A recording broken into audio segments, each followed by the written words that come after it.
இன்னைக்கு சண்டே சமையல் எங்கள் வீட்டில் என்னன்னு பார்க்கலாமா?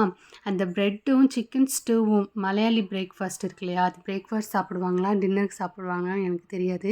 ரொம்ப நாளா இது வைரல்ல இருந்துச்சு. என்னோட லிஸ்ட்டில போட்டு வச்சிருந்தேன்.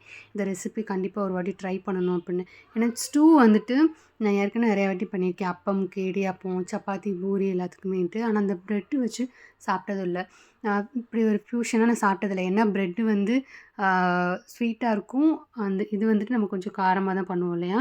எப்படி இருக்கும்னு தெரியாது. அதனாலவே நான் இன்னைக்கு வந்துட்டு எக்ஸ்ட்ரா 1, 2 பச்சை மிளகா சேர்த்தே வந்துட்டு ஸ்டூ வந்து பண்ணியிருந்தேன். ஆனா வந்து சாப்பிட்டு பார்த்ததுக்கப்புறம் தான் தெரிஞ்சுச்சு. அந்த பிரெட்லாம் எப்படி உள்ள போச்சுன்னே தெரியல. அவ்வளோ சூப்பரா இருந்துச்சு சாப்பிட்றதுக்கு. நீங்க ஒரு வாட்டி இந்த காம்பினேஷன் வந்து ட்ரை பண்ணி பாருங்க. இன்னைக்கு சண்டேனால ஒரு 750 கிராம் அளவு சிக்கன் எடுத்திருப்போம். அதில் ஹாஃப் அண்ட் ஹாஃப் ஸ்டூ வந்து பண்ணிட்டு, பாதி ஹாஃப் வந்துட்டு பிரியாணி பண்ணோம். சிக்கன் பிரியாணி. இன்னைக்கு நான் பண்ணல. லஞ்ச் என் ஹஸ்பண்ட் தான் பண்ணி குடுத்தாங்க. அதுவுமே சூப்பரா வந்துருந்துச்சு. இன்னைக்கு ஓவராலா பிரேக்ஃபாஸ்ட், லஞ்ச் எல்லாமே சூப்பரா இருந்ததுங்க. உங்க வீட்ல என்ன சமையல்னு சொல்லுங்க?